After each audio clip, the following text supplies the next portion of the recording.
Welcome to Ein Sof. I'm Byron Jackson. And I'm Jennifer O'Neill. And Ein Sof is the period before creation that was both unending and infinite.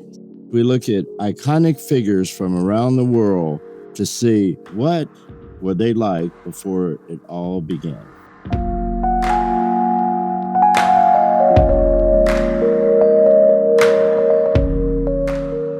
Hello there again, Byron. Hey, so I messed up last time going, this is Ein Sof. So I'm messing up again because I'm asking you this question. You're correcting yourself. Because we talk about this on our intro. So I don't have to say anything. How are you doing? I'm good. This is another fun-filled hour of me. That's right. Well, hopefully not a whole hour. A fun-filled 10 minutes. Talk about yourself. Part 2. 10 minutes long. The abridged version. The abridged version. I saw. How are you doing before we start on me? I've been busy today. You have? Yeah. You look very productive. Thank you. Yes. I took a self-defense class at work and then got into it. So I feel a little more prepared. Would you like to practice on me? I probably need to practice, but then I found out that they're going to have us do it once a year, so. Okay. So I would practice throwing a punch at you. Yes, and I can block it. I've got several different ways of blocking it. And did you know that healthcare is the #1 violent offended profession? Remember that show, The Pit, and that lady got socked? Yeah. And then some doctor's offices says, no physical violence. Well, yeah, pretty much every hospital facility. Now it's a felony, so. That's right. I think it should be death sentence.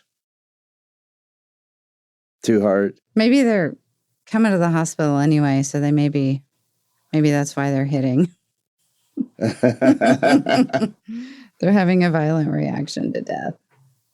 So today we're going to get deeper a little bit, or a little. We're going to slow down. Okay, how about this? We're going to slow down and stretch it out. Whereas last time we got the overview of. I was in a mental hospital last night. How much deeper do we get here?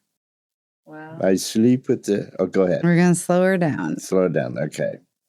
So, but we did talk about kind of the transitional or pivotal event that took you from being a criminal to being a productive, creative person. Well, you're already a creative person. No, but more of a but more society friendly. More beneficial to yourself and others. To others. That's a great way to put that. So, yes. And that was a process too. I mean, I feel like that's still a process. Getting to be because I just thought, like I used to think, if I just have a job, go to church, and don't steal stuff, that I'm a pretty good human being. Now it's like, okay, how do I have, like, what is my, like, purpose? How intentional am I? How much do I pay attention to other people versus just worrying about myself all the time? So it is at a much deeper level now than it was. A lot more self-awareness. Yes. At the time, you were going from, you were hanging out at the church a lot. And so was that part of did that transition you into being a youth director? Well, chimney it started. Sweep? That's kind of how we titled it was. It started, I started working at the church. So really, they had trouble. The minister had to actually go to bat for me. For one, simply because they didn't have blacks at that church.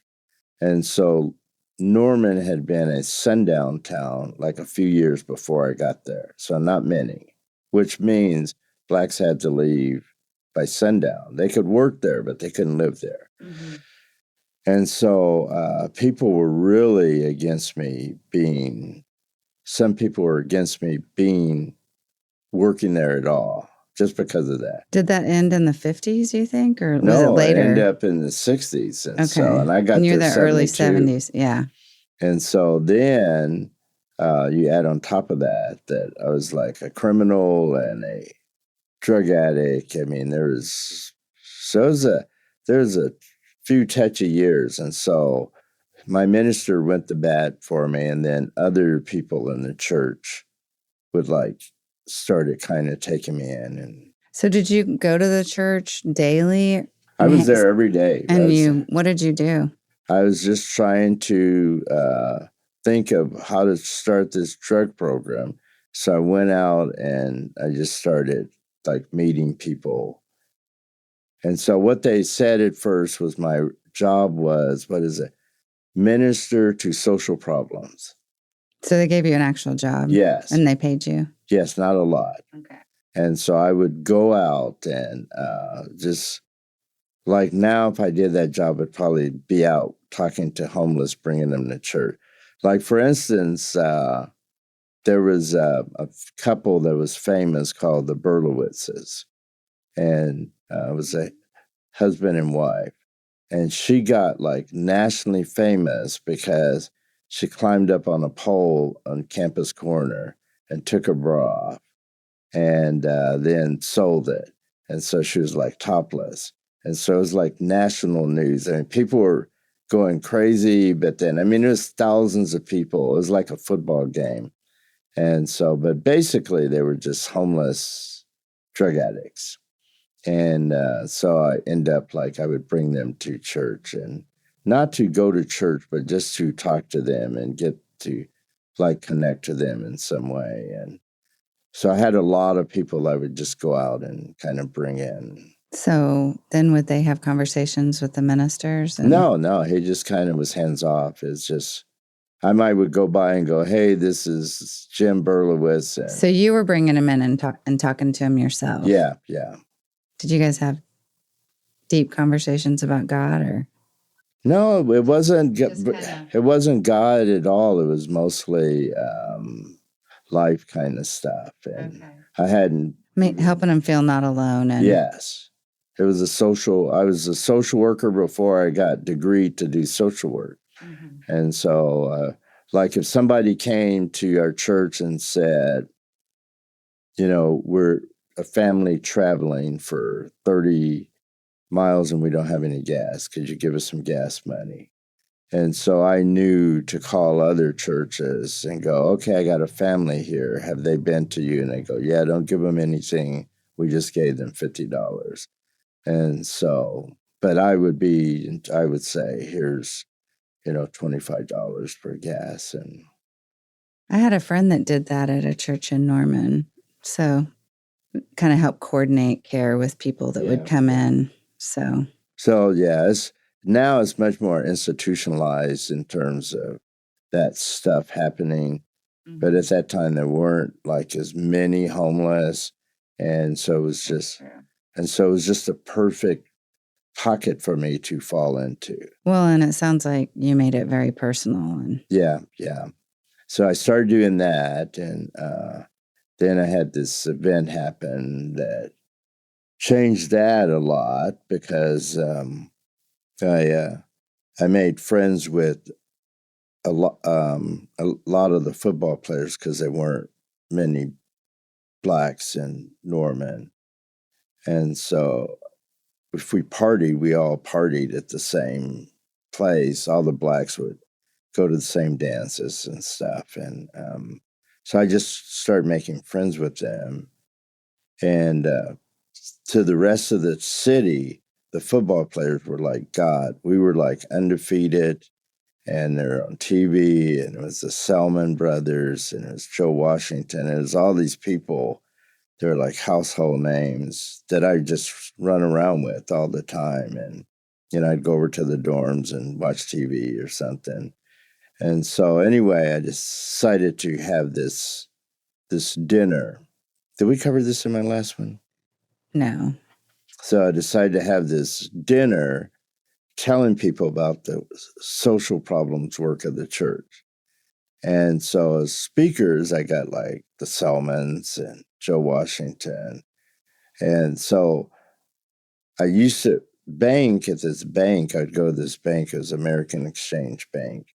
And I would go to the bank every day. And so the ex-OU president had a job at the bank where they just sit him in a window and he just sit there and read paper and smoked a pipe because you could smoke inside. And that was Dr. Cross? That was Dr. George Cross, yes. Okay. And so we'd come in, and this was before I even thought about the dinner. We'd just visit and we'd smoke our pipe. He would like tell me things like talking about the high five. We would do side slapping, give me five, because he had shook so many hands as president that he had arthritis and he couldn't bend his hands. And so our solution to that was to just slap each other's hand. Hey, Dr. Cross, slap. So anyway, so we made friends, and I said, I'm having this dinner at the church. Would you come? So not only did he come, he brought his wife, he brought the bank president, and the place was just like packed.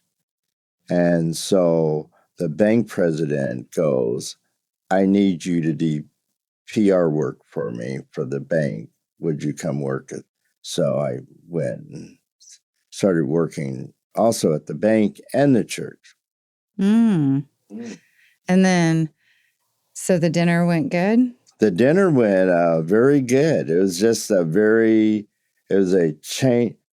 I think that was the moment I started kind of becoming somewhat a part of the community. Sounds like you got some leadership skills from that. I did. Did you? Yes, I tell you, I did have a funny story with that. Is I had this friend that said he wanted to be a comedian. And so I go, well, you could MC because I didn't see myself as a person MCing. Mm-hmm. And so I'm there with like all these really white, kind of conservative people. And this guy starts doing this routine, and it's about having zits, and your zits pop on your hamburger and stuff. And I was like, oh my God. So even me and my so I was like trying to like get him off the stage, and he would brush me away. And I go, no, okay, you're done. And he goes, don't push me away. And so the lesson there is I started going, I could do much better at that then. That's where you started seeing yourself yeah, you could do a better job of that. Yeah. That's pretty cool. I could do that. That's pretty cool. Yeah. And then did the Selman brothers, were they there too? Yeah. Dewey. Okay. Dewey, Rod Schultz, who's dead, Joe Washington.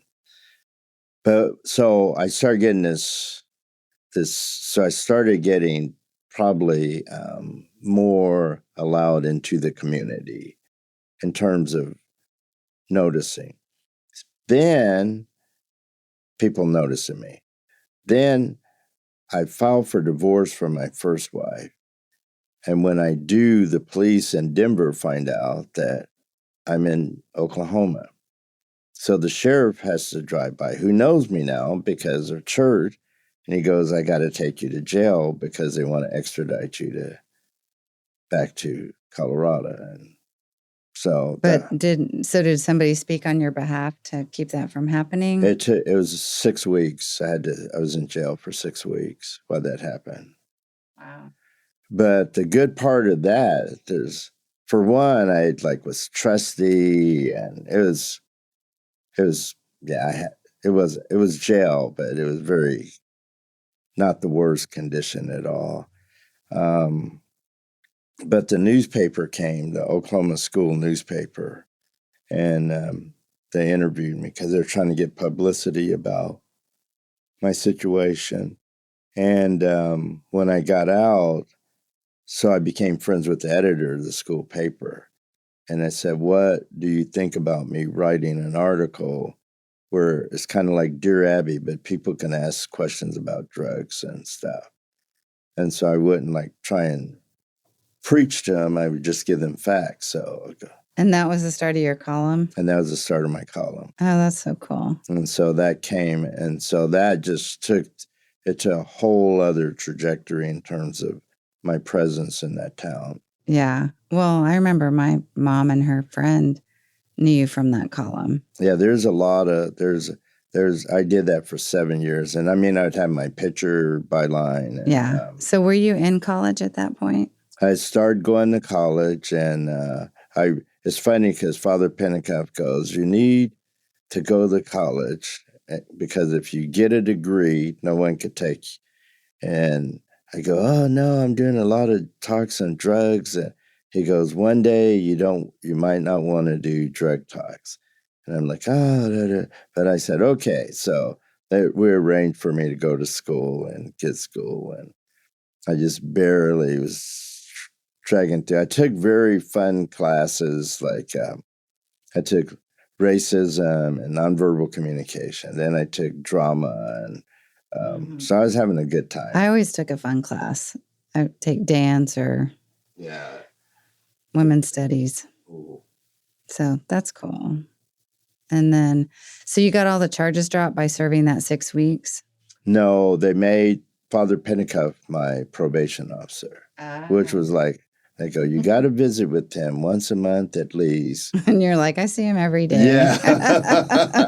Yeah, we kind of laughed at that. Then one day he got this letter, a couple of years later, and go, my charges were dropped. And wow, that's pretty cool. So what was going on outside of like work? You said you got divorced during that time. I got divorced, and then I met this lady because people were bringing their. So she brought like her 3 kids to. So you transitioned from youth or from bringing people in that needed help to youth. No, this is still bringing people in, but it started leaning towards a lot of youth coming in because I just related. I was like 23, so right. 23 or 24. And this lady came in and says, I'm Episcopalian and I have trouble with my 3, blah, blah, blah.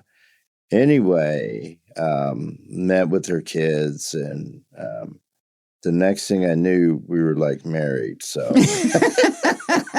because that's how you roll. I didn't know that at that time. I always say this is a wedding that I do not know how that happened because, like, I don't even remember like starting to date. But then did you like move in? Well, I did. I had like my own apartment and stuff and my own place. And I remember going, why don't you just keep your records over here because you don't have to go back and forth to listen to music. Then why don't you keep your da-da? That's what she would say. Yeah. And the next thing I knew, I was like completely in. And then one day she goes, why don't we just get married since we're living together? And so. You were very easily influenced. Yes. It sounds like. Thank you very much. So I really learned a lot, though, in that marriage in terms of, I think that's where I probably got my greatest skill working with teenagers because anything that a teenager could do, they did. Mm-hmm. Like, they stole, they broke, they had car wrecks, we'd go like to the movie and we'd come back and there'd be 300 people in our house and they'd charge $0.25 to get in because it was this party. And they just were, so staying on top of them was like a intense kind of thing. So you were a part of that. She didn't mind you taking some charge with the kids.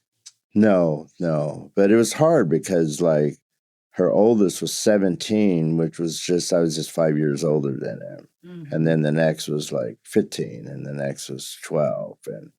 And part I have to live with is that, I actually because I was still getting stoned and drinking. So I would drink and get stoned with those guys. And so. Yeah. And then, when did you start working with youth at the church?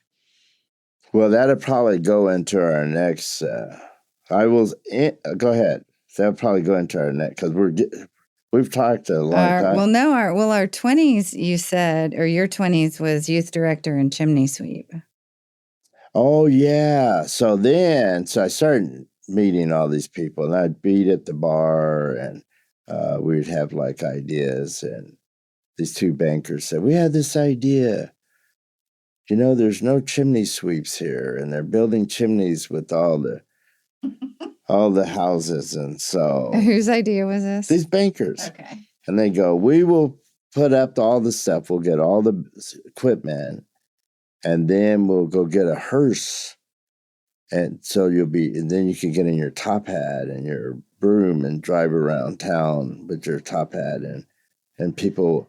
These guys have great ideas. This is hilarious. Yeah. So the next thing I know, I'm driving a hearse, and which really the hearse was more popular than the chimney sweeping, because people would want to hire the hearse out because they could take them to parties, and they'd pop out of the party in a hearse. Well, you were very inventive with that hearse then. Yes. So. Okay, so the youth was later. Yeah. And did that marriage last very long? Maybe it lasted till I was 28. I probably did, so about 3 years. Okay. And then in our next episode, I'll go into what happened to that. But yeah. So did you have any spiritual epiphanies during that time? You were spending all that time with the church? Really, I think what was happening to me is that my nature was transforming. And like when I first started working at the church, I think my philosophy was, I'm getting over. Like I had this thing at the church and I'm getting over. And slowly I started going, wait, I believe some of this stuff. I'm believing people should act a certain way. I just started buying into how we treat each other. And so there was like this huge transformation happening inside me spiritually. Because you were going to church and talking to the leadership and people. They would just have me do stuff with the ministers. Father Pentecost, because I was like his son, so he took me every place. Mm-hmm. He'd take me like down to Texas to his son and his wife. He'd take me to every minister meeting and that they had, around. So I just knew all the ministers, and I'd listen to, just their discussions about God and stuff. And so it was just very, very cool. Yes. All right. Well, quite a decade. It is quite a decade. There's more, but Ben will pass out if we go much longer on this one. So, biggest takeaway in your 20s? That there were a lot of angels placed. Like I had this guy, I also during the 20s met a lot of street preachers. I was introduced to Baba Ramdas then, because they had a place called the Love Light there, and restaurant. The restaurant? Yeah. And the Earth, and I just started hanging around with people that did all this alternative. And the Lotus Center. The Lotus Center with Audley. Yeah. And so I just started also on this whole alternative spiritual thing happening besides the church. So, and the church wasn't pushing me to believe like it wasn't that. Exclusive. It was inclusive. And so they were I was just like, oh yeah, this is pretty. And so I remember people just giving me books and going, hey, you should read this. And like, oh yeah. Like this one guy gave me a book called The Lazy Man's Guide to Enlightenment. And it's like a little booklet, and it's just like being enlightened in like a lazy way instead of doing all this studying. But why he found me to give that book to, I don't know. But I just had a lot of people like that, like really pouring into me. Well, and what we touched on in the last episode is your openness to that and to people. And so people must have sensed that. Well, it's so, you and I were talking about the other day, just like out of my whole family, like my brother, my brother's very loving. His wife is loving, their kids, my daughter that I had in Denver. They all mostly hang around with Black people. And I grew up in segregated, and my whole family just hung with Black people. And so what was about me that made me go, I'm going to go make a white friend, which nobody was doing. Mm-hmm. And so you talk about that openness. And so people have stared at me weirdly and said things to me like, why are you doing that? Like blacks and whites? Yeah. And so blacks more. Of just noticing you. Wow. Saying, why are you crossing those barriers? Yeah. And especially, in the 60s and late 60s. And there's a lot going on. That's just my 20s. So. Well, more to come. So, thank you very much. Yeah, Great. Thank you, Byron, for opening up again and sharing with us. One day there'll be nothing else to say. All right. Take us out of here. I doubt that. All right. Well, thank you all for listening, and stay tuned for our next episode where we continue to go deeper and deeper. Bye. Bye. This podcast is brought to you by the Possibilities Podcast Platform. Thank you all for listening.